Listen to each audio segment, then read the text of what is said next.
Hello everyone, this is History PhD channel, where we explore the most mysterious and profound chapters of human history. Today, I invite you to journey back in time to a fateful morning that completely changed the face of the world. September 11th, 2001. This is not just the story of a terrorist attack, but a profound exploration of humanity, of the extraordinary spirit of solidarity forged in suffering, and of the mysteries that remain after more than 2 decades. We will hear the heroic stories of the 343 firefighters who never returned, of the courageous passengers on United Flight 93 who averted an even greater tragedy, and of the thousands of ordinary people who became heroes in that life-or-death moment. But more than that, we will analyze how America, a nation deeply divided, rediscovered the strongest spirit of unity in modern history, and the invaluable lessons this event offers the world about courage, humanity, and hope amidst the ruins. If you're a history enthusiast and want to delve deeper into one of the most important events of the 21st century, don't forget to subscribe to the History PhD channel and turn on notifications so you don't miss any part of this emotionally charged journey of discovery. Now, let's begin our journey into the past, a journey that will make you deeply reflect on the meaning of courage, sacrifice, and the indomitable spirit of humanity in the face of disaster. Join me on a journey back to the morning of Tuesday, September 11th, 2001. A day when the beautiful blue skies of New York would witness the greatest tragedy in modern American history. At 5:53 a.m. at Portland Airport, Maine, security cameras captured an image of a 33-year-old man with a square face, short, helmet-like hair, cold eyes, and a distinctive frown around his left eye. Mohamed Atta. This wasn't his real name. Born on September 1, 1968 in Kafr el-Sheikh in the Nile Delta region of Egypt, his full name was Mohamed el-Amir Awad el-Sayed Atta. But throughout the years leading up to this day, he used at least 10 different names on various documents. Mehan Atta, Mohamed el-Amir, Mohamed Atta, Mohamed el-Sayed. Each name was a cover, each identity a piece of the horrific plan about to be carried out. Mohamed Atta was not a religious fanatic from a young age, as many people believe.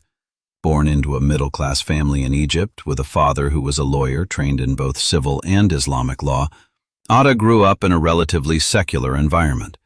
He began praying regularly around the age of 12, but showed no signs of fanaticism. In 1990, Atta graduated from Cairo University with a degree in architecture. His grades were only average, not enough to be accepted into a postgraduate program in Egypt. His ambitious father insisted that his son study abroad. In 1992, at a dinner in Cairo, Atta's father invited a German couple to join him. They ran a student exchange program between Germany and Egypt. They suggested Atta continue his studies in Hamburg, a seemingly harmless decision that would become the starting point for the chain of events leading to the 9/11 tragedy. Just 2 weeks later, in July 1992, Atta was in Hamburg, Germany. This peaceful, tolerant port city would become the breeding ground for the most horrific conspiracy of the 21st century. Hamburg in the 1990s was a peaceful city with a strong tradition of social democracy, renowned for its tolerance and prosperity. It was where the Beatles achieved their first international success, a place where it was proudly believed Hitler never succeeded. But this very tolerance, this very free space, inadvertently created the conditions for the formation of the Hamburg Cell, an extremist Islamic terrorist group operating clandestinely within this peaceful German city. Atta enrolled in an urban planning program at Hamburg University of Technology. Initially, he stayed at the home of a German couple who had invited him, but they quickly became uncomfortable with Atta's reclusive and extremist personality. In 1996, Atta began regularly visiting the Al-Quds Mosque in Hamburg, a place frequented by Muslims from all over the world. There, young extremist Muslims strictly enforced Islamic ethics on other worshippers. At the Al-Quds Mosque, Atta met the people who would change his destiny and that of the world. Marwan al-Shahi, 23, a devout Muslim from the United Arab Emirates, was studying in Hamburg on a UAE military scholarship. Ziad Jarrah, a young Lebanese man from a Muslim but rather secular family, came to Hamburg to study and only began to adhere to Islamic religious laws after visiting the mosque. There was also Ramzi bin al-Shib, a Yemeni born in Pakistan and raised in Kuwait. These individuals, along with others such as Saeed Bahaji, Munir el-Mutasadek, Zakaria Essabar, and Abdelghani Muzudi, mostly from Morocco, would form the core of the Hamburg Cell. But the most influential figure in the group's transformation was Mohamed Haidar Zamar, a veteran jihadist who had fought in Afghanistan. Zamar not only supported hardline jihad, but also recruited for al-Qaeda. On November 1st, 1998, Atta moved into a new apartment at 54 Marienstrasse, sharing it with Saeed Bahaji and Ramzi bin al-Shib. This marked the official founding of the Hamburg Cell. They met 2 to 3 times a week to discuss their anti-American sentiments. By early 1999, a total of 29 members of the al-Qaeda network had registered this address as their residence, all under Mohamed Atta's name. It is noteworthy that in the first half of 1999, in this very apartment on Marienstrasse, under the strong influence of Zamar, Atta and his accomplices truly underwent a radical transformation. From a shy architecture student only interested in preserving traditional Islamic architectural elements against Western encroachment, Atta transformed into the leader of a terrorist cell. He wrote a dissertation on aspects of the conflict between Arab civilization and modernization, a seemingly academic work, but one that concealed a deep-seated hatred for the West. In 1999, 4 key members of the Hamburg group, Atta, bin al-Shib, al-Shahi, and Jarrah, pledged allegiance to violent jihad. They decided to leave Germany to fight in Chechnya against the Russians. But in a chance encounter with Khalid al-Masri, another extremist, they were advised to go to Afghanistan first. Al-Masri introduced the group to an al-Qaeda contact in Duisburg, Germany, Mohamedou Ould Slahi. Slahi advised them to go to Afghanistan for training before going to Chechnya. After agreeing, they were instructed to obtain Pakistani visas and travel via Karachi to the Taliban office in Quetta. In late 1999, Atta and the Hamburg team traveled to Afghanistan, where they met Osama bin Laden and Khalid Sheikh Mohammed, the chief architect of the 9/11 plan. The KSM had long been developing this plan, evolving from the thwarted Bojinka plot of 1995. During their meeting in January 2000, the KSM instructed Atta and bin al-Shib on how to avoid detection and provided basic guidance on living in the United States. Bin Laden personally chose Atta to lead the operation because of his high level of education, deep understanding of Western culture, and fluent German and English. Atta completed his master's degree with honors in 1999, a terrifying paradox considering the terrorist was a top student in the eyes of his German professors. In June 2000, with a U.S. tourist visa, Atta flew to Newark, New Jersey. He quickly moved to Florida and began flight training at Huffman Aviation School in Venice, Florida, along with al-Shahi and Jarrah. Throughout 2000 and 2001, Atta received substantial sums of money from overseas and traveled extensively, both domestically and internationally. In July 2001, Atta flew to Spain to meet bin al-Shib one last time to finalize the plan. On August 28, 2001, Atta purchased 2 tickets on American Airlines Flight 11 for himself and Abdul Alamari through the airline's website. On the morning of September 11th, Atta and 4 accomplices boarded American Airlines Flight 11 at Logan Airport in Boston. This Boeing 767, carrying 81 passengers and 11 crew members, departed at 7:59 a.m., bound for Los Angeles. The flight was chosen because the long route meant more fuel that would turn the plane into a massive bomb. 15 minutes after takeoff, 5 hijackers armed with utility knives began their attack. They wounded at least 3 people and possibly killed 1 before storming the cockpit. They also sprayed tear gas into the passenger cabin to intimidate hostages and prevent resistance. One of the hijackers claimed to have a bomb. At 8:47 a.m., the pilots ceased responding to air traffic control. The hijacking had begun. Atta, with over a year of flight training in the United States, took control of the Boeing 767. At 8:46 a.m., under the beautiful blue skies of New York, Atta steered Flight 11 straight into the North Tower of the World Trade Center between floors 93 and 99. The crash created a deafening explosion that shook Manhattan. Fire and smoke erupted. In that instant, 2,763 people at the World Trade Center were sentenced to death. They just didn't know it. Millions around the world were watching news of the plane crash at the North Tower when, 17 minutes later, at 8:03 a.m., another Boeing 767, United Airlines Flight 175, piloted by Marwan al-Shehi, crashed into the South Tower, right in front of live television cameras. At that moment, the world realized this wasn't an accident. This was an organized terrorist attack. In the coming minutes and hours, the Twin Towers, symbols of American economic power and global capitalism, will become a living hell. Thousands will be trapped on the upper floors. The heat from burning jet fuel will reach over 1,000 degrees Celsius, melting the structural steel. Desperate people will jump from the 8010th, 9010th floors, and so on, falling onto the sidewalks below. Images that will haunt America for decades to come. While tragedy was unfolding in New York and the Pentagon, a story of extraordinary courage was being written in the skies over Pennsylvania.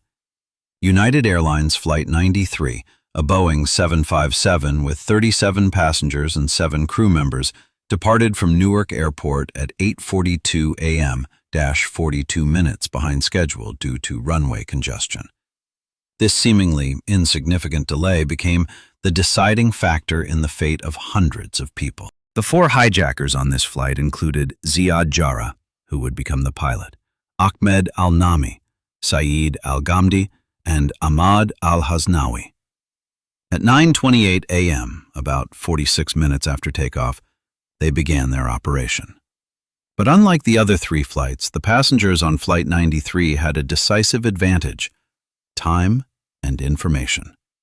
In those tense moments, at least 14 passengers and crew members were able to make phone calls to the ground. Through these calls, they learned the terrifying news. 2 planes had crashed into the World Trade Center. Another had attacked the Pentagon. They realized their plane wasn't a typical hijacking for ransom or the release of political prisoners. This was a suicide mission, and if they did nothing, the next target would most likely be the White House or the U.S. Capitol. Among the heroes on Flight 93, one name will be remembered forever: Todd Morgan Beamer, 32. Todd was an account manager for Oracle Corporation, a husband and father of 2 sons, David, 3 years old, and Drew, 1 year old, and his wife, Lisa Beamer, was pregnant with their 3rd child. Todd grew up in Glen Ellen, a western suburb of Chicago. He was an excellent athlete in high school and college, standing 6 feet tall, approximately 1.83 meters, and weighing 200 pounds, approximately 91 kilograms. He graduated from Wheaton College and attended California State University in Fresno, where he was a member of the baseball team. After marrying Lisa, they moved from Princeton to Cranberry, New Jersey in 2000. In 2001, Oracle rewarded Todd with a 5-day trip to Italy with his wife, a reward for his dedication to his work. They flew back from this trip on September 10, 2001. The following morning, September 11th, Todd had another flight to San Francisco for a business meeting that he thought would be nothing out of the ordinary. But fate had assigned him a completely different role. At 9:45 a.m., when Flight 93 had already been hijacked, Todd Beamer, holding an Airphone phone in seat 32, dialed 0. He was connected to Lisa Jefferson, a supervisor at the GTE Verizon Airphone call center in Oak Brook, a western suburb of Chicago. The conversation between Todd Beamer and Lisa Jefferson, two people who had never met on opposite ends of a telephone line, would become one of the most moving historical accounts of 9/11. Remarkably, Todd's voice was so calm that Lisa Jefferson initially doubted the authenticity of the call.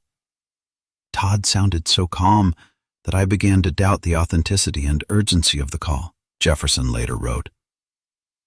"Hello? Operator. Listening to me? I can't speak loudly. This is an emergency. I'm a passenger on a United flight to San Francisco. We have a situation here. Our plane has been hijacked. Do you understand me?" "I understand," Lisa Jefferson replied, trying to remain calm despite her heart pounding. Todd told Jefferson there were 3 hijackers they knew. 2 of them, in first class near the cockpit, had somehow gotten into the cockpit. The third, sitting near the back of the economy class cabin, claimed to have a bomb. It looked like a bomb, strapped to his belt with a red strap. They had killed a first-class passenger. The flight attendant told him the pilot and co-pilot had been dragged out of the cockpit and may have been injured. Jefferson immediately called the FBI. She patched the conference call so that FBI agent Goodwin could listen directly to Todd. Meanwhile, she continued talking to Todd, keeping him calm and preventing him from feeling alone. The plane suddenly plummeted. Todd yelled, "Oh no! Oh my God, we're falling! Jesus, help us!" Terrified screams erupted from the surrounding passengers.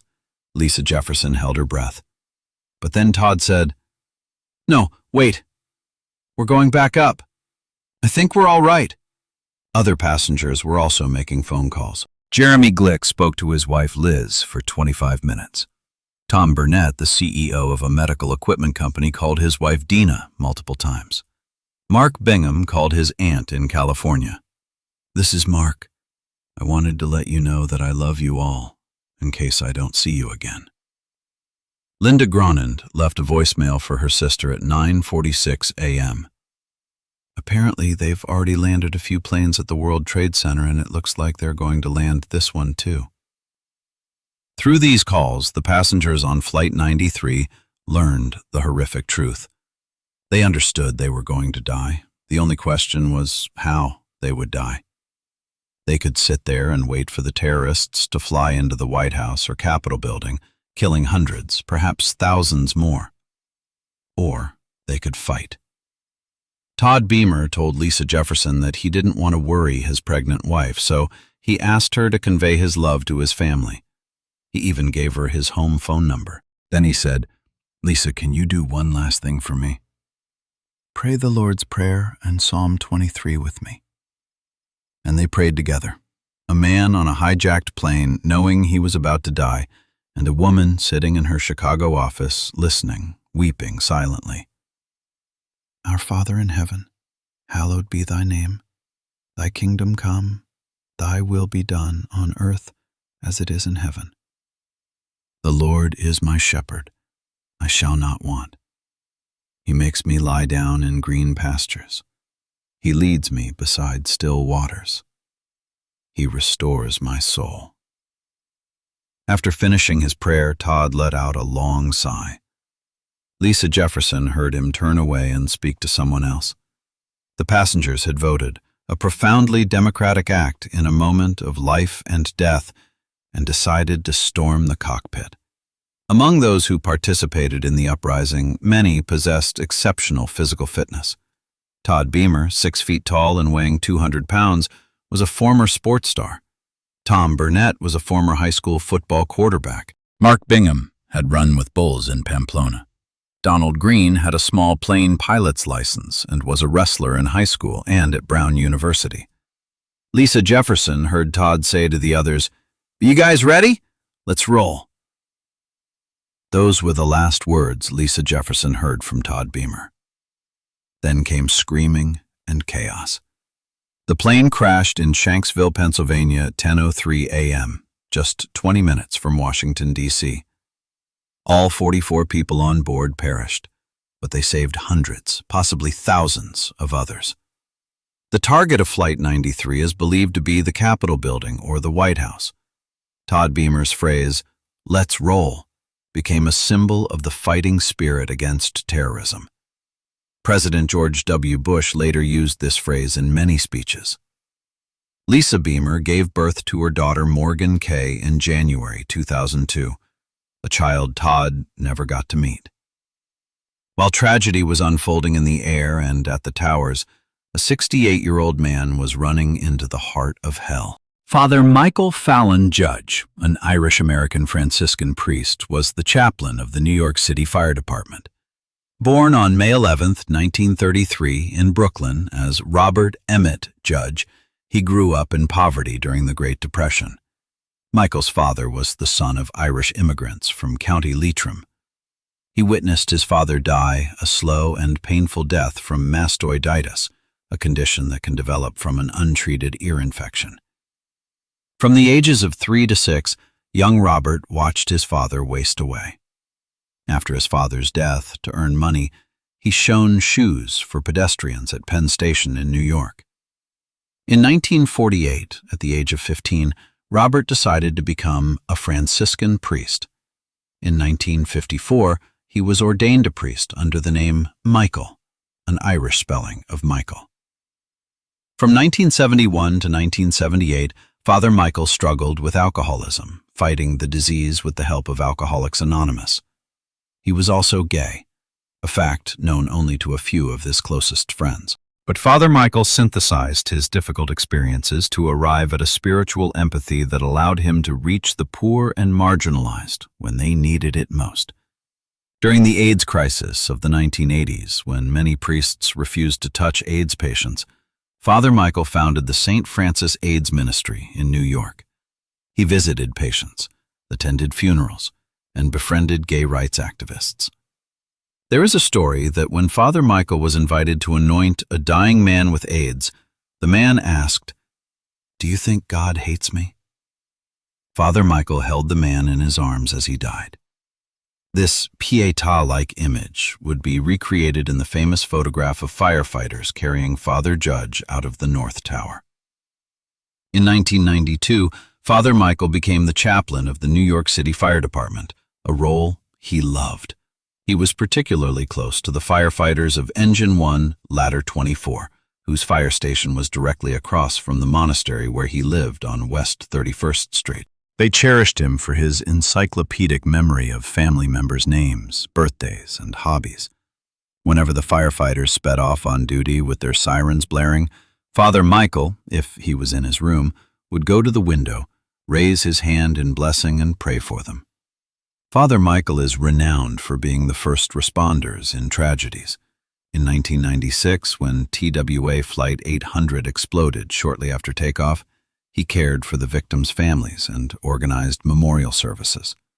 He brought coffee and blankets to Chinese immigrants who had washed ashore on Rockaway Beach. Each night, he might have 30 text messages on his phone, and he would call them all back before going to bed. Everyone was calling him, a friend recalled. "You know, Father, can you baptize my child? Can you do this?" 2 months before the attack on the World Trade Center, Father Michael confided to a friend and fellow priest, Father Chris Keenan, that he had a feeling his time on Earth was coming to an end. And sadly, he was right.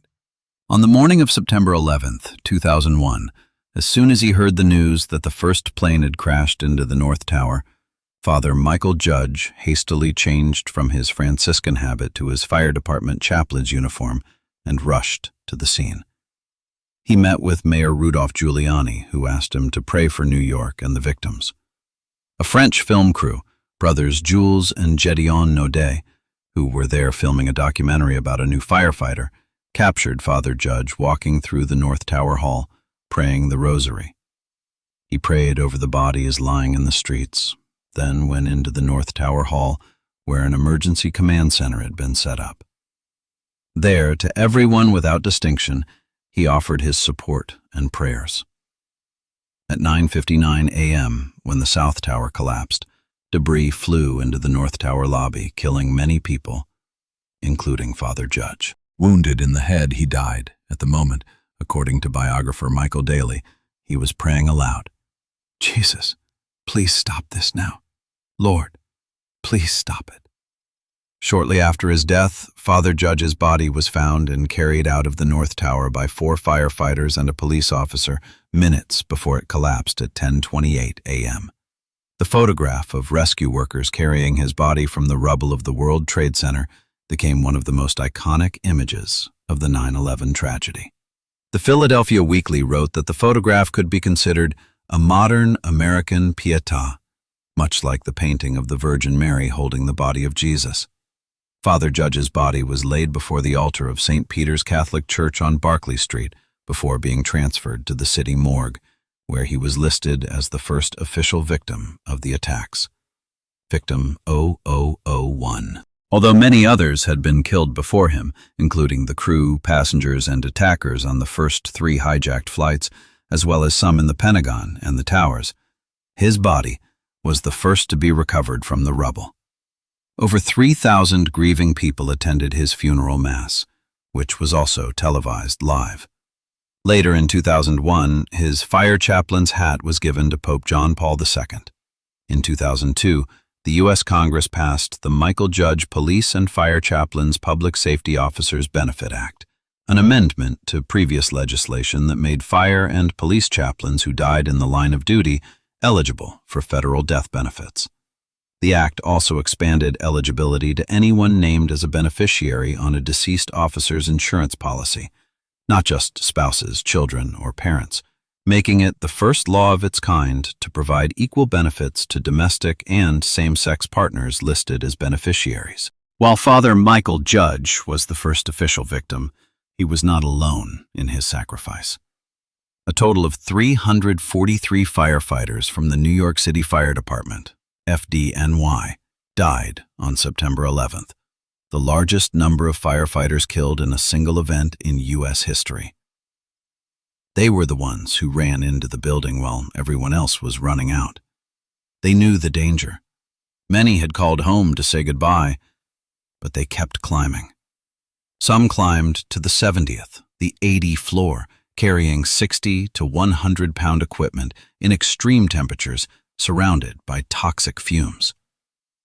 Among those 343 people were Peter J. Ganchi, Jr., 54, Chief of Fire and the highest-ranking officer of the FDNY, remained in command of the rescue operation until the very end and perished when the North Tower collapsed.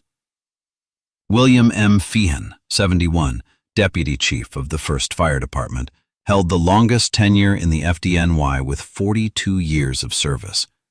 He had retired, but returned to service. He also perished when the North Tower collapsed.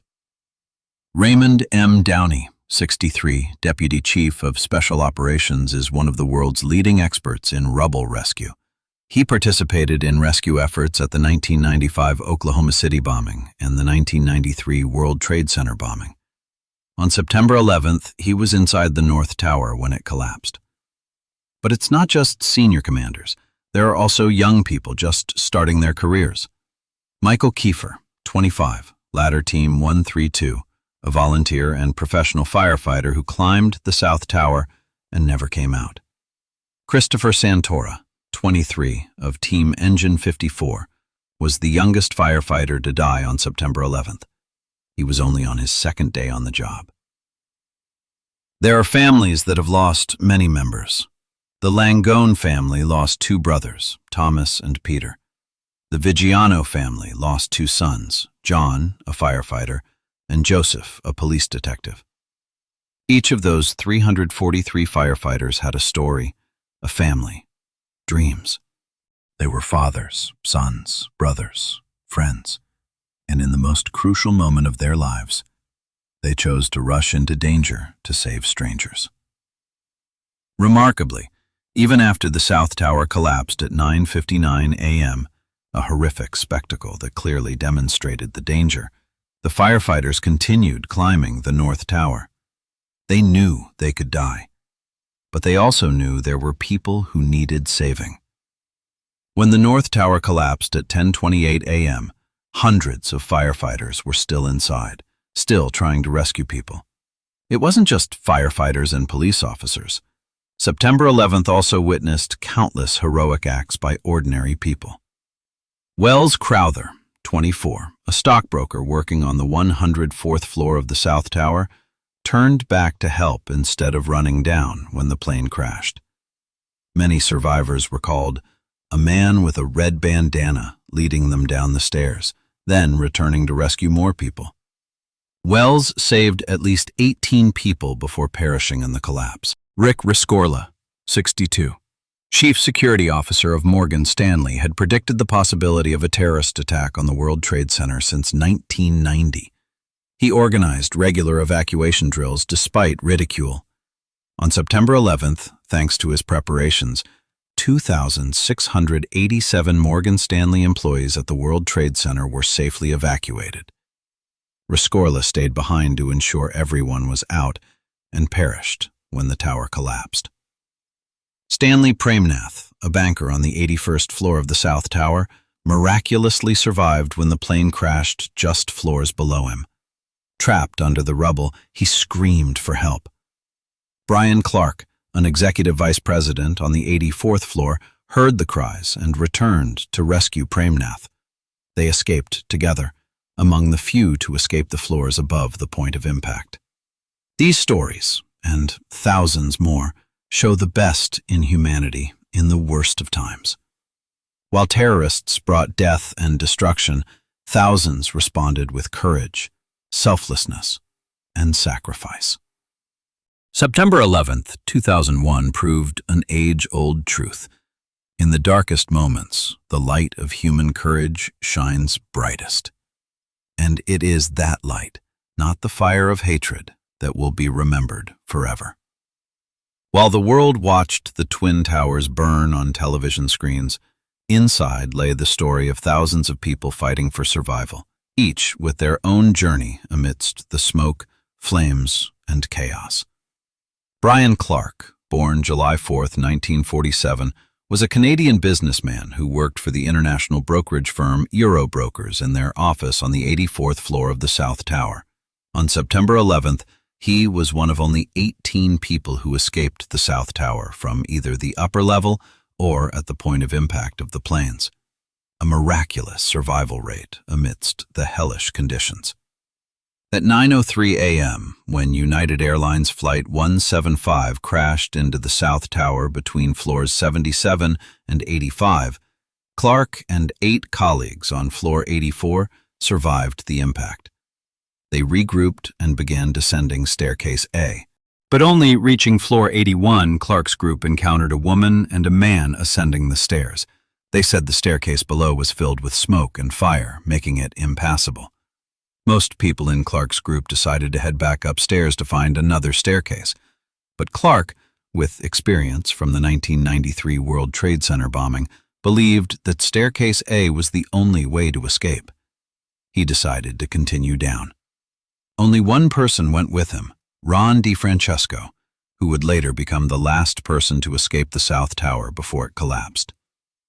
As Clark was trying to find his way through the smoke, he heard a faint voice. "Help me! Is anyone there? Help me!" That was Stanley Premnath, a 43-year-old banker working on the 81st floor of Fuji Bank. Premnath had returned to his office after the initial evacuation when the North Tower was attacked. He was on the phone when he saw the plane flying straight towards him. He screamed and jumped under his desk just as the plane crashed into the building. After the crash, Premnath found himself still alive under his desk with only minor injuries. The left wing of Flight 175 had pierced his office and become lodged in a doorway just 20 feet, about 6 meters, away from him. But there was a wall between Premnath and the stairs. The only way out was to climb over the wall. Clark heard the cries for help. He shouted, "I can hear you! Keep shouting so I can find you!" When Clark found Premnath, there was a wall between them. Clark encouraged Premnath to try to climb over it. Premnath wasn't sure he could, but he tried. After several failed attempts, even injuring his hand, Premnath persevered. Finally, he jumped high enough for Clark to grab his arm and pull him across. The two men, one Canadian, one of Guyanese descent, had never met before. But in that life-or-death moment, they embraced tightly and wept. "We are brothers forever," Premnath told Clark. They began their descent down Staircase A, the only remaining open passage from the floors above the point of impact. Thick smoke, extremely high temperatures, but they kept going. When they reached the 31st floor, they found a working telephone in Oppenheimer's office. Clark called 911 for over 3 minutes, speaking to 3 different people before the call was answered. This call might be their only chance for rescuers to know there was an open stairwell that the hundreds of people trapped above could use to escape. But this message was never effectively conveyed. The 911 system was overwhelmed. Coordination between rescue agencies was disrupted. Those trapped on the upper floors would never know there was an escape. At 9:55 a.m., Clark and Premnath reached the ground floor where rescue workers were stationed. One of them advised them to run immediately to Liberty Street on the southeast corner of the complex. At 9:56 a.m., they ran out of the World Trade Center. Clark described that after running about 2 blocks, Premnath told him he thought the towers were about to collapse. 3 minutes later, at 9:59 a.m., the South Tower collapsed. If they had been a few minutes slower, they would never have escaped. Meanwhile, Ron DiFrancesco, who initially turned away because of the smoke, gave up the strength to continue descending and became the last person to escape the South Tower before it collapsed. He awoke several days later in the hospital, suffering severe burns and head injuries. 61 of Clark's colleagues at Euro Brokers were killed in the attack. Clark was later appointed by company management as chairman of the Euro Brokers Relief Fund, established to provide financial assistance to the families of those who died. He retired in 2006. Florence Jones worked as a manager on the 77th floor of the South Tower. The morning of September 11th was a beautiful, clear morning, until it wasn't. When the North Tower was attacked first, Florence went up to the 78th floor to tell her colleagues they should evacuate. She went back down the escalator to the 77th floor, and minutes later, a second plane crashed, just 1 floor above her. Florence had to find her own way out. She joined a small group of colleagues and began descending the smoke-filled stairs, holding hands, gripping each other's shirts, guiding one another. She remembered her boss, who, fearing Florence might fall on the way down, had offered to take off her shoes. He carried her shoes for the rest of the descent. They helped each other. For years, those shoes, covered in debris, sat in a box under her bed. Now they're in the 9/11 Museum. Florence Jones was the 18th of the last 25 people to escape the South Tower on September 11, 2001. Her story is one that reporter David Muir always carries with him. She will never forget looking out and seeing the men and women in the North Tower standing at the window ledges after the first plane struck. There was an extraordinary woman who survived both terrorist attacks at the World Trade Center, 8 years apart. Lolita Jackson was an employee of Morgan Stanley. On February 26, 1993, while having lunch at her desk on the 72nd floor of the South Tower, she heard a loud explosion. At 12:18 p.m., a small group of terrorists, linked to a local extremist mosque and broader Islamist terrorist networks, detonated approximately 1,200 pounds of explosives in a rented van in the complex's underground parking garage. Their hope was to bring down the 2 twin towers. The explosion created a crater 150 feet wide and 5 stories deep, filled with 4,000 tons of debris in the lower levels of the 2 buildings. Describing conditions on the 72nd floor and his subsequent evacuation, Jackson said, "Soon after that, our floor started to fill with smoke, and we..." 8 years later, on September 11, 2001, Lolita Jackson was once again present at the World Trade Center. This time, thanks to improved security protocols that Morgan Stanley had implemented since 1993, Including regular evacuation drills led by Rick Rescorla, the company saved hundreds of lives. Although the loss of life on September 11th was devastating, many more would have died if we hadn't learned from the 1993 experience, Jackson reflected. Our company had 1,500 people in the buildings on the morning of September 11th, but we only had 13 fatalities. Even one death is too many, but hundreds more would have died if we hadn't become more resilient after 1993. After becoming a double survivor, Jackson changed his perspective on life and career, as did many of his colleagues. So many of us had our lives changed after 9/11. After going through this twice, I decided that if I could be killed at work, I'd better really love my job. She left her job at Morgan Stanley in 2003 and pursued a new career path that led her to the New York City mayor's office in 2006. While tragedy was unfolding in New York, President George W. Bush was more than 1,000 miles away at an elementary school in Sarasota, Florida. Bush arrived at Emma E. Booker Elementary School on the morning of September 11th to promote the No Child Left Behind Act, an educational program aimed at advancing progress in underprivileged schools. Just 9 months into his presidency following a hard-fought election, the day seemed destined to be a simple educational event. A magazine script we'd done 1,000,000 times, as White House Deputy Communications Director Dan Bartlett later recalled. At 8:46 a.m., while Bush was on his way to school, the first plane crashed into the North Tower. He was notified, but initial reports suggested it might just be a small propeller plane, a tragic accident, but not a terrorist attack.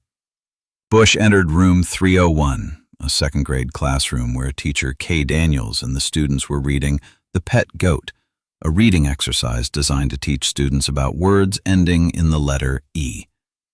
The president sat down to listen to them read. At 9:03 a.m., White House Chief of Staff Andrew Card walked up to the president and whispered something in his ear that would forever be remembered in history. A second plane has crashed into the second tower. America is under attack. Bush's face flushed. His expression became serious. Students later described it as astonished, shocked. But he tried to remain calm, not wanting to frighten them. I remember looking up, and the lamp was just swaying back and forth on the desk. A survivor from the 81st floor of the North Tower later recalled of the moment of impact. But in Sarasota, in a quiet classroom, Bush faced a different challenge: how to react when the whole world was watching. Press Secretary Ari Fleischer held up a card. "Say nothing." Bush sat in the classroom for a few more minutes.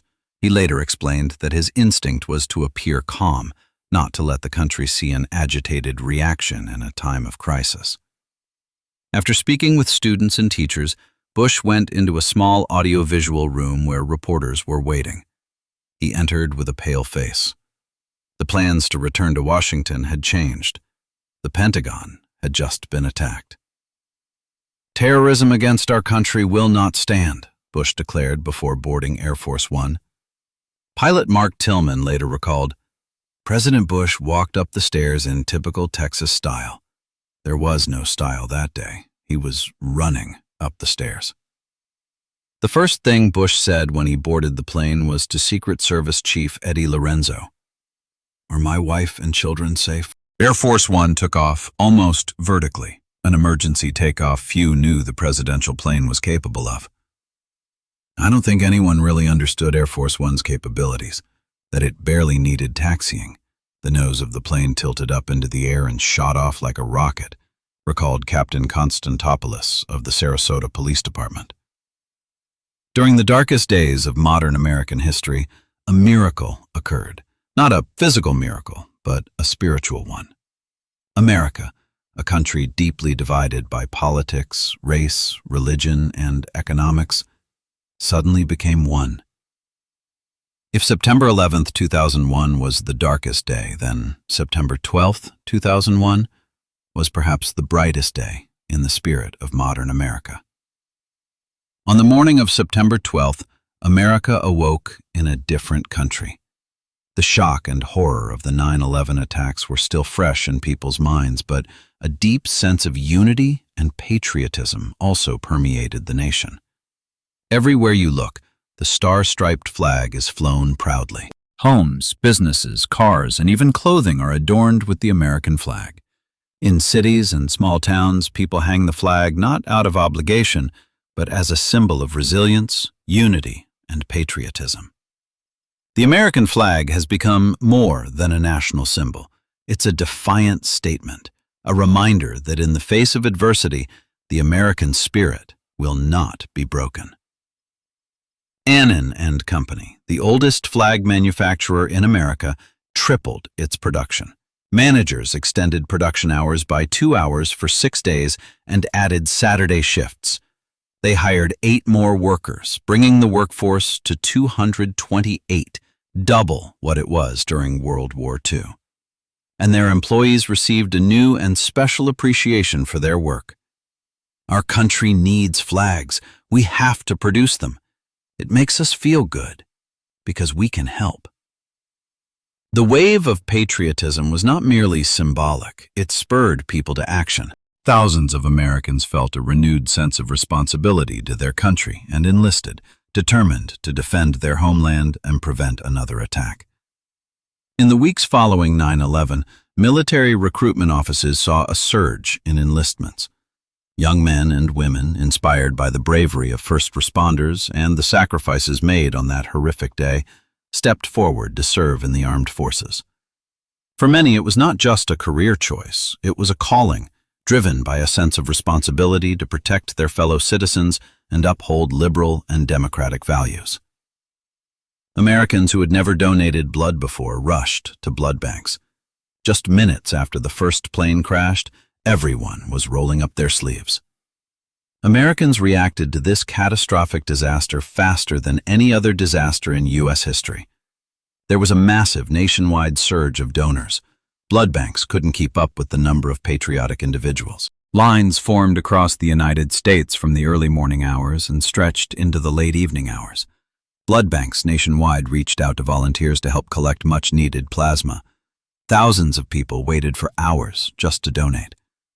According to the American Association of Blood Banks, AABB, the total amount of blood collected in the United States increased 38% in September 2001 compared to the average monthly collection at the beginning of 2001. In the weeks immediately following 9/11, monthly blood donations increased by nearly 40% compared to the amount collected at the beginning of 2001. The paradox is that although only about 260 units of blood were actually used to treat victims of the attacks in New York and Washington, because there were so few survivors, Americans donated an additional 500,000 units of blood in September and October. More than 200,000 units had to be discarded because they expired after 42 days of disuse. But this wastefulness does not diminish the significance of the act. It is the most powerful symbol of American altruism. Millions of people willing to do something, anything, to help. Dr. Jerry Squires, Vice President and Chief Scientific Officer of the American Red Cross, said that the 9/11 attacks created a wave of patriotism and civic responsibility not seen since World War II. Within hours of the September 11, 2001 attacks, millions around the world felt compelled to respond to the crisis. Volunteers and trained professionals flocked from across the country to Lower Manhattan to provide assistance. As soon as the Twin Towers collapsed, thousands of firefighters, police officers, construction workers, search and rescue dogs, and volunteers rushed to Ground Zero to search for survivors. They didn't know how many people were still trapped in the rubble, so firefighters and other rescuers had to carefully search through the unstable debris for air gaps, known as voids, where they might find people unable to escape the collapsing buildings. For safety, they didn't use any heavy equipment at first. Some dug with their bare hands, while others formed teams of bucket handlers to move small amounts of debris as efficiently as possible. Sadly, there weren't many survivors to be found. 2 firefighters were pulled from their truck in an empty compartment beneath some rubble, and several others were trapped at the edges of the debris. Volunteers organized themselves into bucket-passing teams, passing 5-gallon buckets full of debris down a line to investigators, who sifted through the debris searching for evidence and human remains. Metal workers helped cut steel beams into more manageable sizes for disposal. The pile is the term coined by rescue workers to describe the 1.8 million tons of debris remaining from the collapse of the World Trade Center. They avoided using ground zero, a term describing the epicenter of a bomb explosion. Much of the debris was transported to the Fresh Kills landfill on Staten Island, where it was further searched and sorted. According to the New York Times, by September 24, 2001, more than 100,000 tons of debris had been removed from the site. The search and rescue work that followed at the World Trade Center site involved ironworkers, structural engineers, heavy machinery operators, asbestos workers, boiler operators, carpenters, cement masons, construction managers, electricians, insulation workers, mechanics, plumbers, assemblers, sheet metal workers, steel workers, truck drivers, and American Red Cross volunteers, among many others.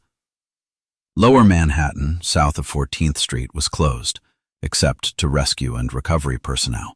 There were also approximately 400 police dogs, the largest dog deployment in the nation's history.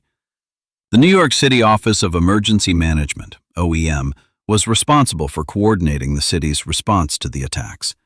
Under then-director Richard Shearer, the agency was forced to relocate its headquarters, located in 7 World Trade Center, within hours of the attack.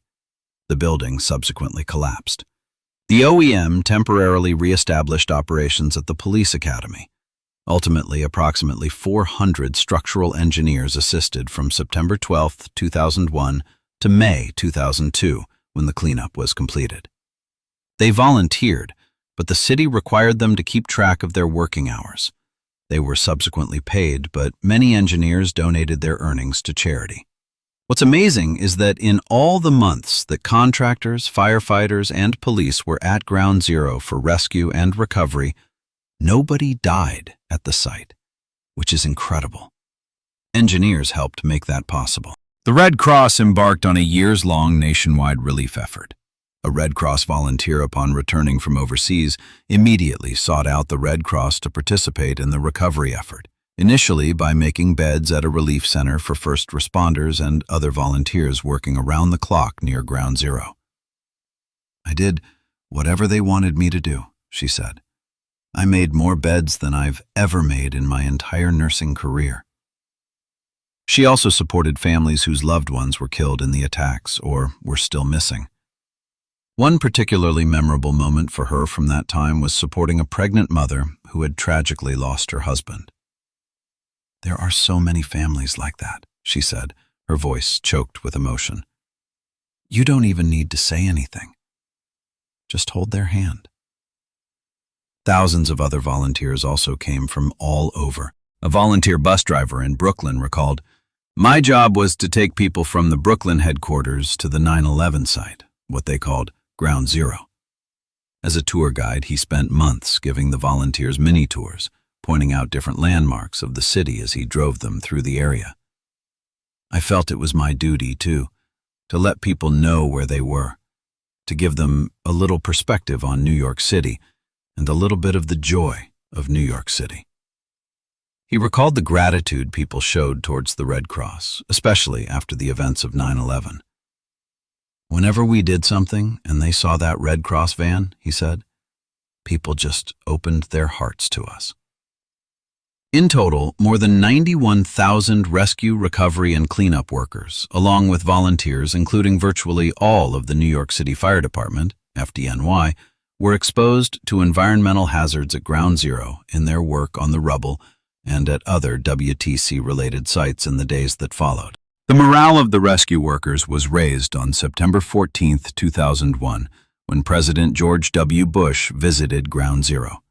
Standing with retired firefighter Bob Beckwith on the wreckage of a crushed fire truck, Bush addressed the firefighters and rescue workers through a Fanon MP5 loudspeaker and thanked them.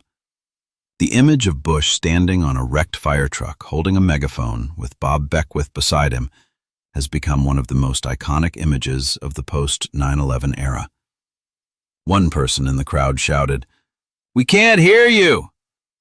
Bush responded over the loudspeaker with a statement that would resonate throughout history. "I hear you. The rest of the world hears you. And those who took down these buildings will soon hear from all of us." The crowd erupted in cheers. "USA! USA!" they chanted. Bush later recalled, "I was shocked by the scale of the destruction. It's hard to describe the feeling of seeing jagged steel, shattered glass, and twisted buildings silhouetted against the smoke. I said this was the first act of war against America in the 21st century. And I was right, especially after seeing the scene." Just hours after the first plane crashed, 3 firefighters raised an American flag on the wreckage. The flag had been retrieved from a yacht, and that moment, captured in a famous photograph, evokes comparisons to the iconic 1945 Iwo Jima photograph. But there was a dark side to this bravery, a price that many are still paying today.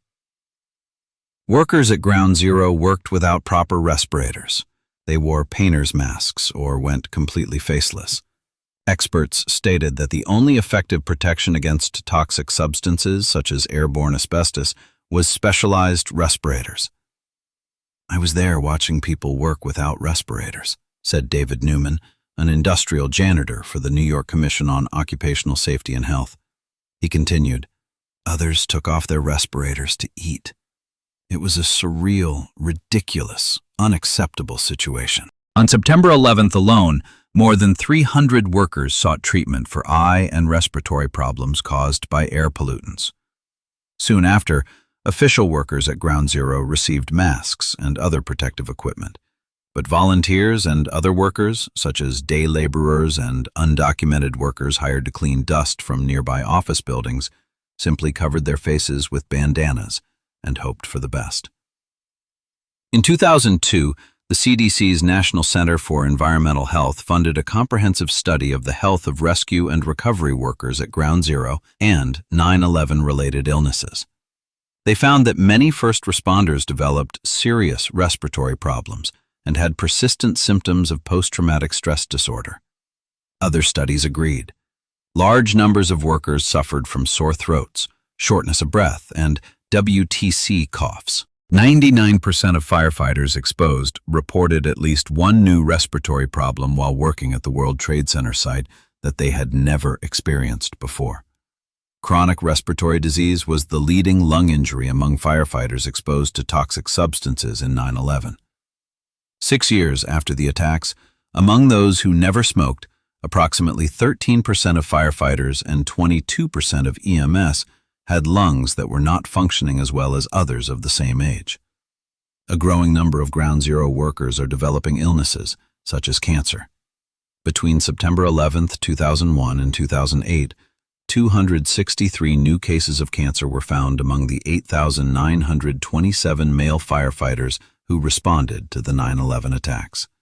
The cleanup and restoration work at Ground Zero lasted more than a year, with teams working around the clock. On May 30th, 2002, the last column, draped with the American flag, was removed from Ground Zero in an honor guard to mark the end of the 9-month rescue, restoration, and relief effort at the World Trade Center site. Thousands of rescue and recovery workers have died from 9/11-related illnesses in the years since. They are heroes who sacrificed themselves twice. Once as they ran into danger to save strangers, and again as their bodies were slowly destroyed by the toxins they breathed at Ground Zero. But amidst all the pain and loss, something beautiful emerged. An unprecedented spirit of unity in America. In the weeks following 9/11, political lines seemed to disappear. Democrats and Republicans stood together on the steps of Capitol buildings singing, "God Bless America."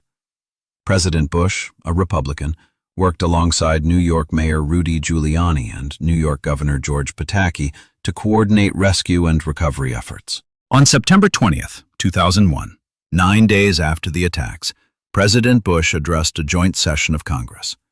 In that speech, he declared, "Tonight, we are a nation awakened to danger and called to defend freedom. Our journey this evening is a long one, and many dangers lie ahead. But this nation will determine our struggle not for revenge, but for justice." The room erupted in applause. Both Democrats and Republicans stood up and clapped. Senator Hillary Clinton and Senator John McCain, two figures who frequently disagreed politically, stood side by side, united in this moment. Also in that speech, Bush introduced Lisa Beamer, the widow of Todd Beamer, the hero of Flight 93. When he mentioned Todd's last words, "Are you ready? Let's roll," the room erupted in applause once again. Lisa Beamer, despite being pregnant and grieving, stood up and waved with incredible resilience. The spirit of solidarity was not limited to the United States. Around the world, nations and people expressed their sympathy and support for America. In London, the Star-Spangled Banner, the American national anthem, was played during the changing of the guard at Buckingham Palace. This was the first time in history that the national anthem of another country had been played at this ceremony. In Berlin, 200,000 Germans marched to show solidarity with the United States.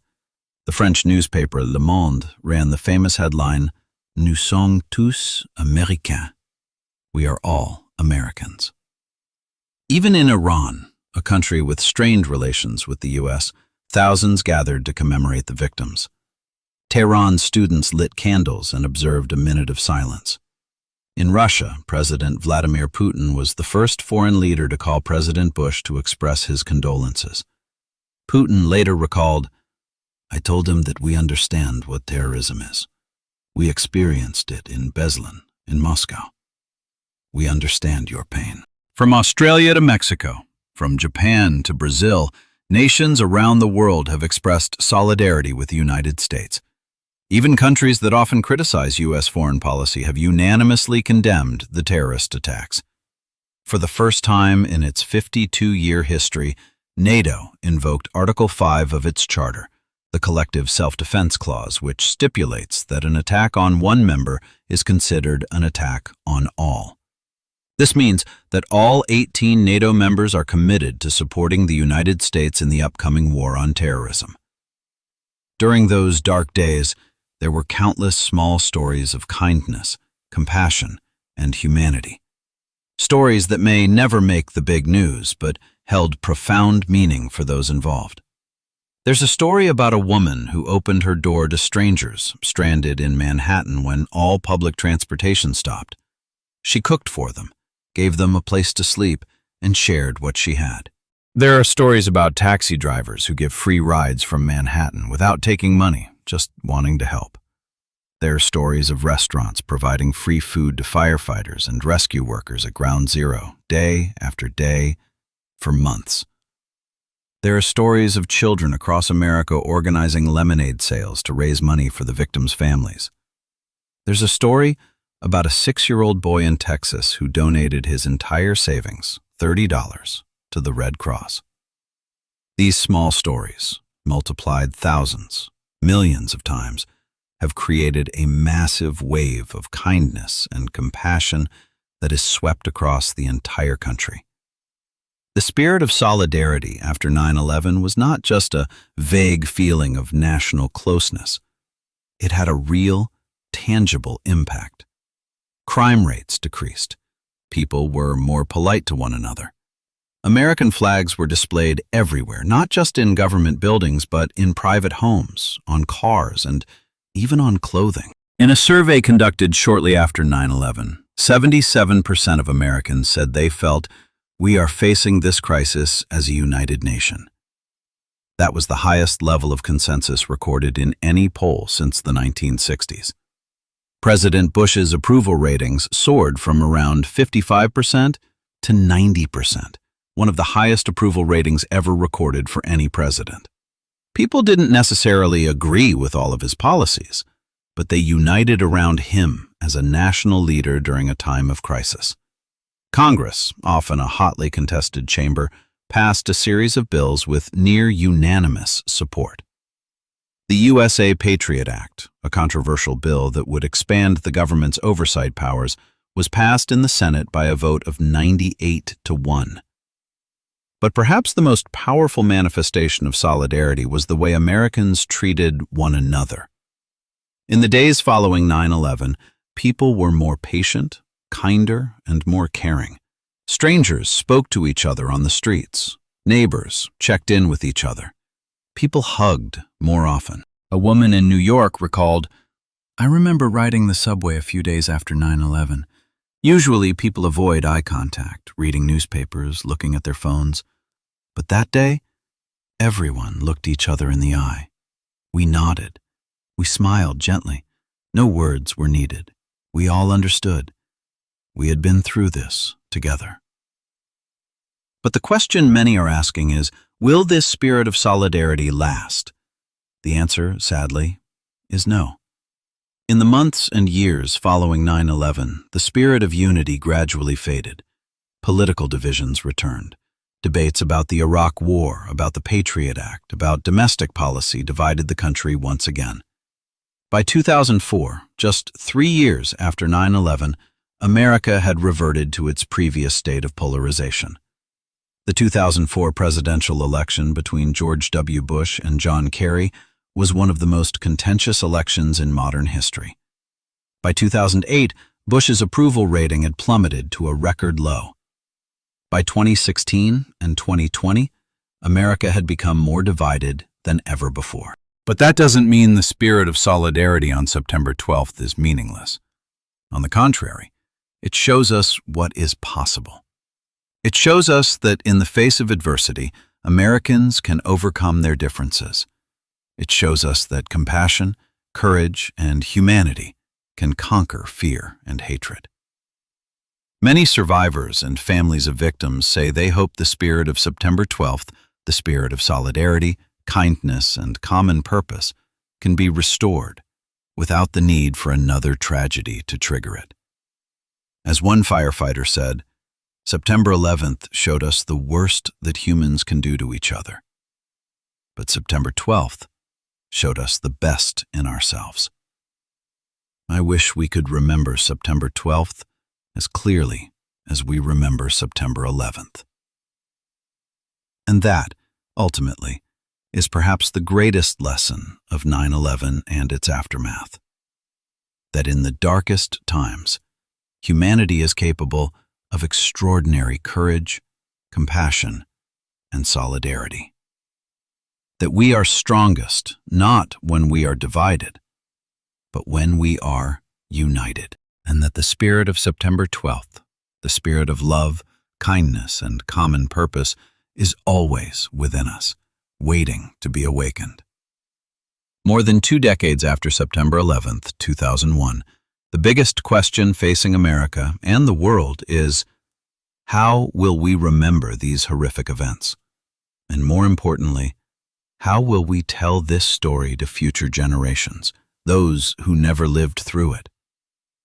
On September 11th, 2011, exactly 10 years after the attacks, the 9/11 Memorial officially opened at the very site where the Twin Towers once stood. Designed by architect Michael Arad, the monument is called Reflecting Absence, a name that is both poetic and poignant.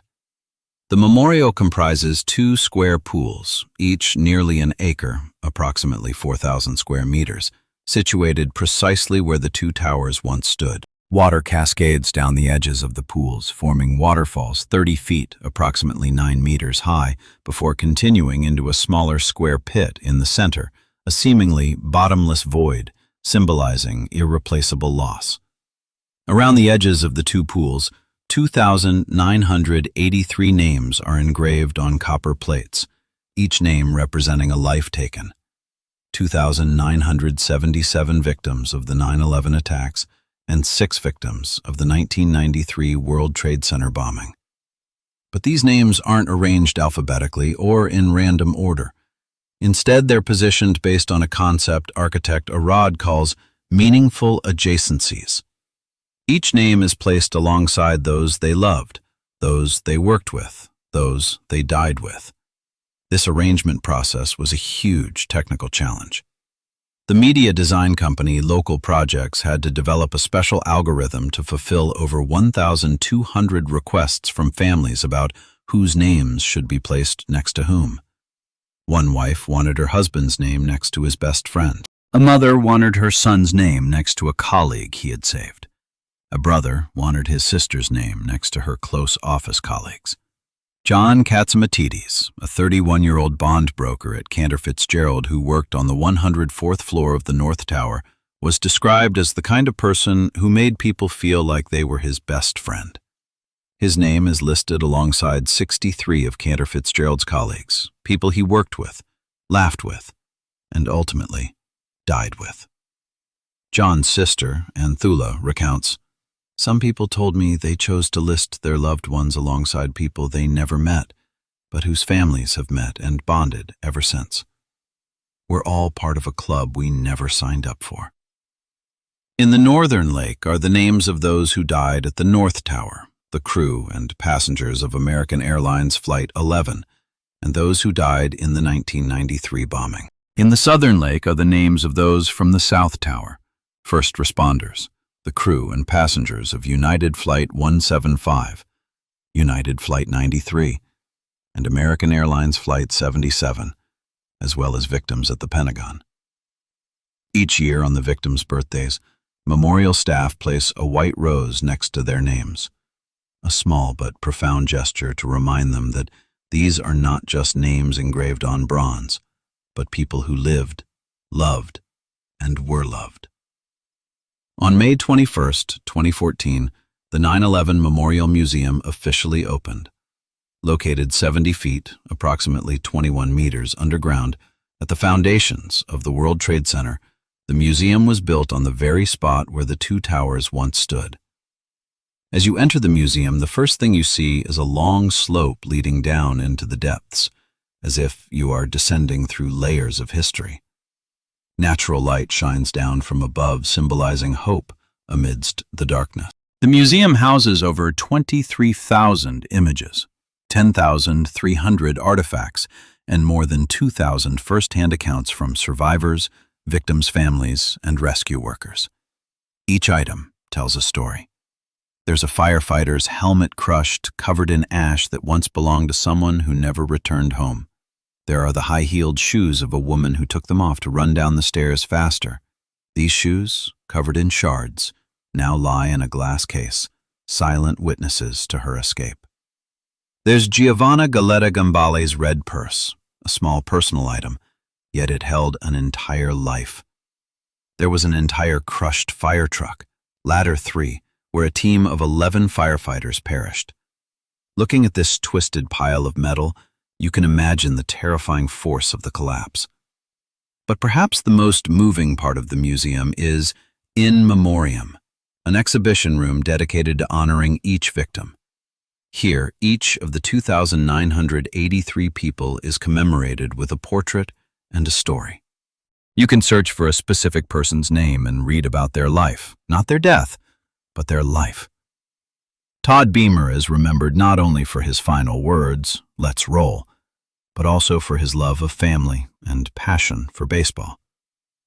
Wells Crowther, the man with the red bandana, is remembered not only for saving 18 people, but also for having volunteered as a firefighter since he was 16. Father Michael Judge is remembered not only as victim 0001, but also as a man who dedicated his life to serving the poor, the sick, and the marginalized. The museum also displays the Survivor Tree, a calorie pear tree that was found in the rubble of Ground Zero in October 2001. The tree was just an 8-foot-tall, charred trunk, most of its branches broken and its roots crushed. Rescuers carefully transported the tree to a nursery in the Bronx. Over 9 years, it recovered, regrowing its green foliage. In December 2010, it was replanted at the 9/11 Memorial. Today, over 30 feet tall with a wide canopy, the Survivor Tree is a living symbol of resilience. that even after the most horrific tragedy, life can flourish again. The events of 9/11 not only changed how Americans viewed national security, they fundamentally changed how they lived their daily lives. Airport security.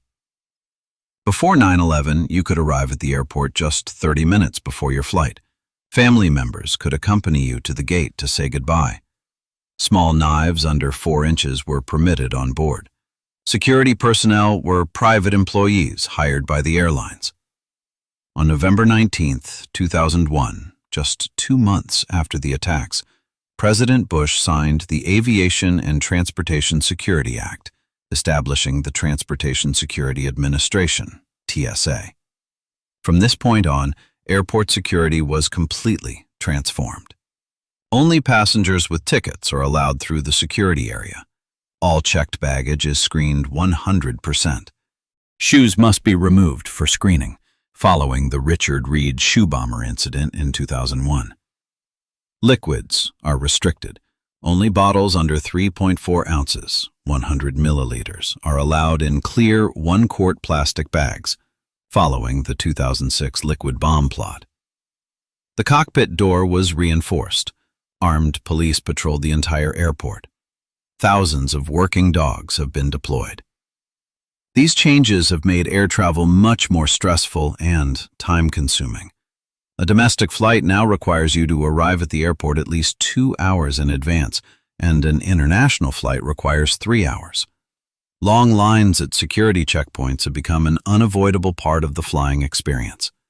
According to one study, baggage screening alone reduced passenger numbers by approximately 6% across all flights and 9% at the 50 busiest airports. The airline industry lost around $1.1 billion due to this drop in demand, equivalent to 11% of the losses directly attributed to 9/11. Department of Homeland Security. On November 25, 2002, President Bush signed the Homeland Security Act, establishing the Department of Homeland Security, DHS.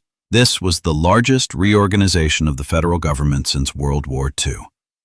DHS integrates 22 different agencies, including the TSA, Customs and Border Protection, the Federal Emergency Management Agency, FEMA, and the Coast Guard. With over 240,000 employees, DHS is the third largest cabinet after the Department of Defense and the Department of Veterans Affairs. The Patriot Act.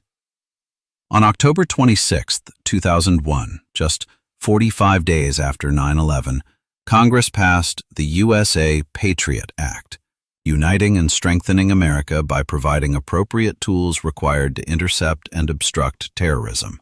This act significantly expanded the government's oversight powers. This makes it easier for the FBI and other intelligence agencies to intercept phone calls and emails. Allows for stealthy searching without immediately notifying the target. Allow the FBI access to business, medical, educational, and library records with a secret court order. Expand the definition of domestic terrorism. This bill was highly controversial. Supporters argued it was necessary to prevent terrorism, while opponents worried about violations of privacy and civil liberties. But in the post-9/11 atmosphere, it passed in the Senate by a vote of 98-1. Global War on Terrorism. Just 1 month after 9/11, the U.S. attacked Afghanistan, where the Taliban regime was protecting al-Qaeda and Osama bin Laden.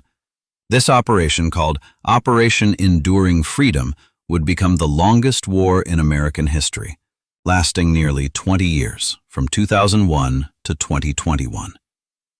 In 2003, the U.S. invaded Iraq again under the premise that Iraq possessed weapons of mass destruction and had links to al-Qaeda, both of which were later proven inaccurate.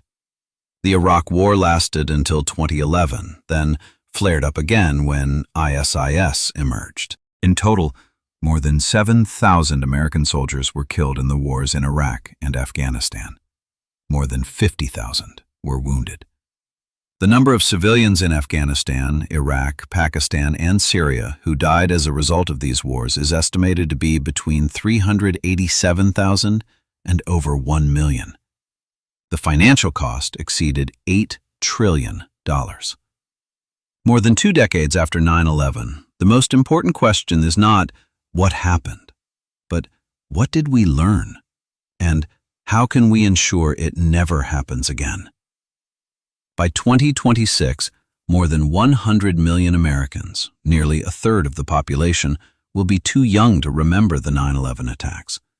For them, 9/11 is not a vivid memory, but rather learned history, much like World War II or the Vietnam War was for previous generations. A 2022 survey found that many young people couldn't explain what "never forget" meant. In 2022, TikTok videos empathizing with Osama bin Laden's letter to America, a letter justifying terrorism, gained over 14 million views. A 2023 poll found that nearly 1/5 of Americans aged 18 to 29 had a positive view of bin Laden. These numbers are shocking and alarming.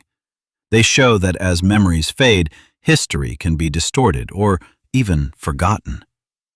In 2017, an audit revealed that only 26 states included 9/11 in their high school curricula, and only 9 states addressed the long-term impact of the global war on terrorism.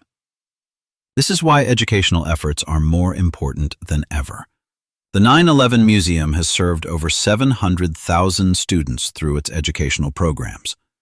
The 9/11 Legacy Foundation was established to ensure that the lessons of that day, and especially the spirit of solidarity of 9/12, are passed on to future generations. One of the most important lessons of 9/11 is the danger of complacency. Before 9/11, many believed that a large-scale attack on the American mainland was impossible.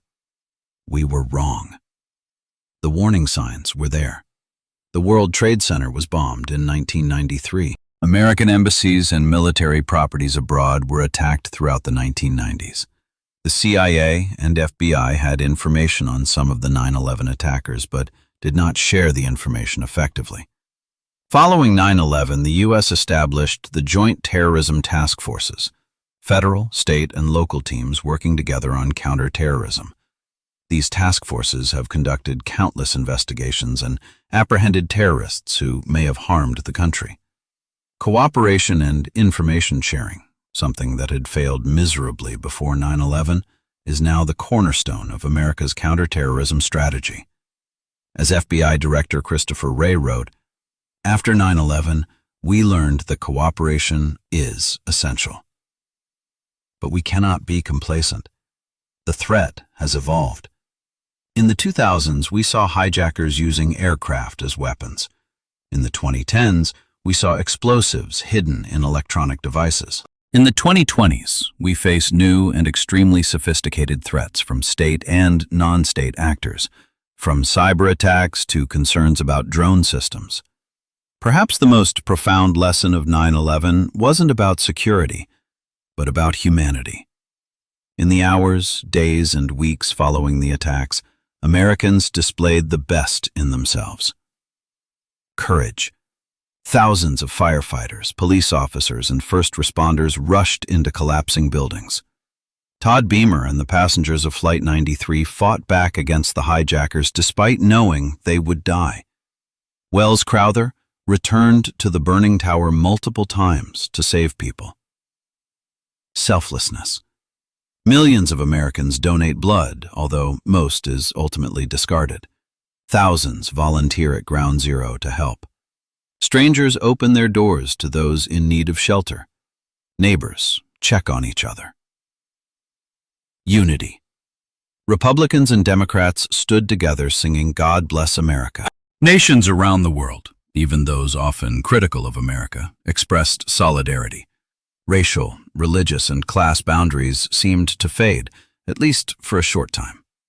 This spirit of solidarity, the spirit of September 12th, is something many long to return to. As one firefighter once said, "September 11th showed us the worst things people can do to each other. But September 12th shows us the best in ourselves." The question is, do we need another tragedy to remember that? Or can we choose to live by those values every day?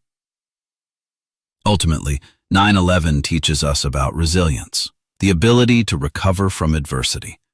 The terrorists wanted to bring down not just buildings, but the spirit of America. They wanted to spread fear, hatred, and division. But they failed. It is true that the day after the attacks, New York mourned. It is true that America was shaken. But it is also true that within weeks, New York had begun to rebuild. Within months, Americans were back on airplanes. Within years, a new Freedom Tower, now called One World Trade Center, had begun to rise from the rubble of Ground Zero. Today, One World Trade Center stands 1,776 feet, approximately 541 meters tall. The number of feet intentionally referencing 1776, the year the United States declared independence, taller than the original Twin Towers. It is an architectural statement that terror will not prevail, that we will rebuild taller and stronger. Brian Clark, a survivor from the 84th floor of the South Tower, said, "Every time I see One World Trade Center, I think of Stanley Premnath, the man I helped escape the rubble. I think of the 61 colleagues who didn't make it out.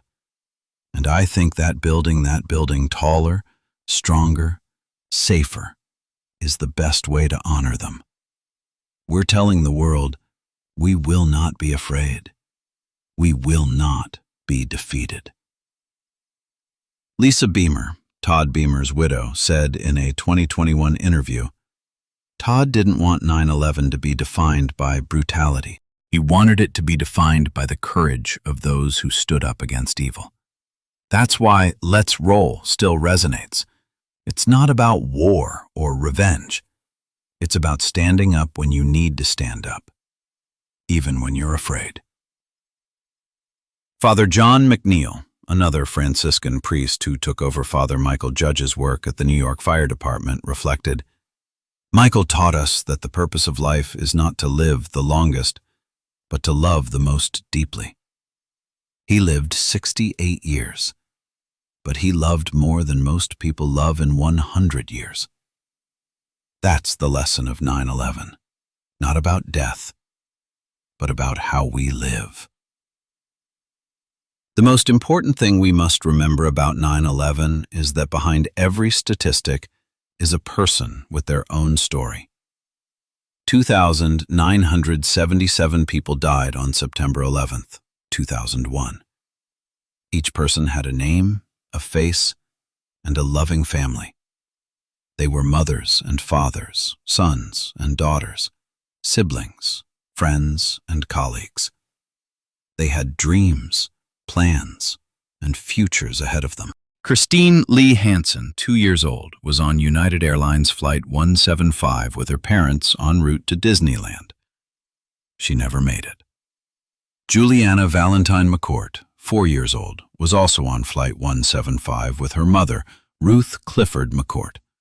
Juliana loves Barbie dolls and coloring.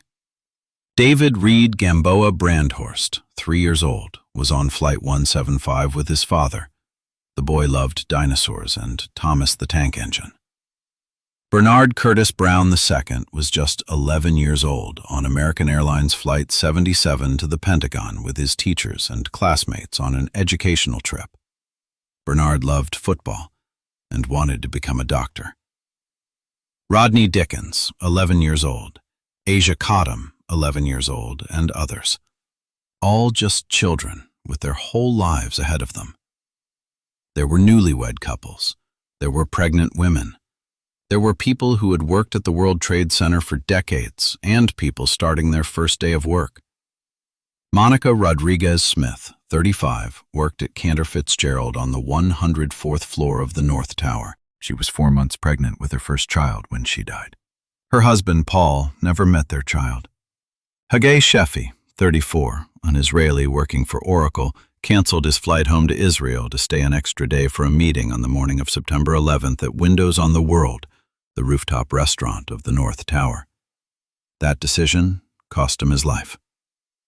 Michael Hinkson, a blind man, escaped the 78th floor of the North Tower thanks to his guide dog, Roselle.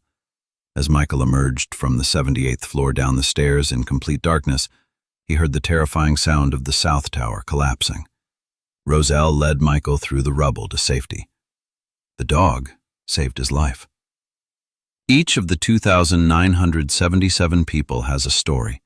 Each leaves a void in the lives of those who loved them, a void that can never be filled. Anthula Katsimatides, the sister of John Katsimatides, the 31-year-old broker who died at Cantor Fitzgerald, said, "People tell me that with time the pain will get better, but it doesn't. You just learn to live with it. Every day I wake up and for a few seconds I forget that my brother is dead. Then I remember, and my heart breaks again." Never forget became the slogan of the 9/11 attacks. But what does that really mean? It doesn't mean living in fear. It doesn't mean hating those who are different from us. It doesn't mean endless war. Never forget means to remember those who have passed away, not just how they died, but how they lived. It means remembering the heroes, not just the 343 firefighters and 72 police officers who died in the line of duty, but also the thousands of ordinary people who became heroes in those life-or-death moments. It means remembering the spirit of solidarity of September 12th, when we realized that what unites us is stronger than what divides us. It means remembering the lesson that freedom is not free, that democracy needs to be protected, and that we can never be complacent about security. But most importantly, never forget is about passing these stories on to the next generation, so our grandchildren know about Todd Beamer and Let's Roll, about Father Michael Judge and his compassion, about Wells Crowther and his red bandana, about Brian Clark and Stanley Premnath and their brotherhood, about the 2,977 people who died and the thousands who survived. Charles Wolfe, who lost his wife Catherine in the attacks, said, "If we only remember the anger and the pain, then the terrorists have won. But if we remember the love Catherine and I had for each other, the love thousands have for those who are gone, the love strangers have for each other in the darkest days, then we have won." Dear friends, together, we have journeyed through this 6-part emotionally charged series, from the fateful morning of September 11th, 2001, to the lessons that still resonate more than 2 decades later. We witnessed how Mohamed Atta, an architecture student who once dreamed of preserving Islamic heritage, transformed into the leader of the most horrific terrorist attack in history. We heard Todd Beamer's calm voice as he prayed to Lisa Jefferson before shouting, "Let's roll," and leading the heroic uprising on Flight 93. We journeyed with Father Michael Judge, the priest of the outcast, as he ran into the heart of hell to pray for the dying. We experienced the life-or-death moments through the eyes of Brian Clark as he pulled Stanley Premnath through the crumbling wall, forging an eternal brotherhood between 2 strangers. We saw Florence Jones, one of the last 25 to escape the South Tower, take off her shoes to run faster, only for those shoes to become a relic in the 9/11 Museum. We heard the miraculous story of Lolita Jackson, the only woman to survive both WTC attacks 8 years apart. We witnessed the extraordinary spirit of American solidarity, with 500,000 units of blood donated in weeks, with more than 91,000 rescuers and volunteers working around the clock at Ground Zero, with President Bush standing atop the rubble and promising, "Those who brought down these buildings will soon hear from all of us." We've explored the legacy of 9/11, from the memorial where 2,983 names are inscribed with meaningful neighborliness, to the museum where more than 23,000 artifacts tell the story of each victim, to the survivor tree, the calorie pear tree that rose from the rubble, a living symbol of resilience. And finally, We reflected on the lessons learned, that complacency can be deadly, that unity is our greatest strength, that even in the darkest of times, the light of human courage shines brightly. But there is one final lesson I want to share with you. When we remember 9/11, we are not only commemorating those who died, we are also honoring those who survived, those who chose courage over fear, compassion over hatred, hope over despair. Todd Beamer could have sat still and waited to die, but he chose to fight. Father Michael Judge could have stayed in the safety of the monastery, but he chose to run into danger. Brian Clark could have abandoned Stanley Premnath and saved himself, but he chose to return. Thousands of firefighters could have fled when the two towers collapsed, but they chose to continue climbing. It is our choices, not our circumstances, that define who we are. On September 11th, 2001, we saw the worst that humans can do to one another. But on September 12th, 2001, we saw the best in ourselves. The question for each of us every day is, which day will we choose to live by? Will we live in fear, hatred, and division? Or will we live with courage, compassion, and unity? Will we build walls between ourselves and those who are different? Or will we build bridges that connect us all? Will we forget the lessons of 9/11 as time passes? Or will we pass them on to our children and grandchildren with the promise, never again? I believe that if Todd Beamer, Father Michael Judge, Wells Crowther, and the 2,974 others could speak to us today, they wouldn't be talking about their deaths. They would be talking about life, the lives they lived, and the lives we are still privileged to live. They would say, don't waste a single day. Love deeply, live fully, stand up for what is right, even when it's difficult, and never, ever take freedom and security for granted. As we conclude this 6-part journey, I would like to invite you to do one thing. Take a moment of silence to remember the 2,983 people who lost their lives on September 11th, 2001, and in the 1993 bombings. Remember not only how they died, but how they lived. Remember the dreams they never got to fulfill, the children they never met, the hugs they never gave. And then, when you have finished that moment of silence, I invite you to live, to truly live in a way that honors their memory. Be kinder to strangers. Be more patient with those you disagree with. Be more courageous in the face of fear. Love more deeply and forgive more readily, because ultimately, that's the best way we can say never forget, not just in words, but by living. Thank you for watching our 6-part special series on 9/11 and American unity on History PhD. If this video touched your heart, please like, share to spread these valuable lessons, and subscribe to the channel so you don't miss other profound historical stories. Leave a comment to let us know what you think. What in this story moved you the most? Remember, history is not just what happened. History is the lessons we learn and how we apply them to our lives today. Never forget. Always remember. Live fully. We look forward to seeing you again on our next historical journeys.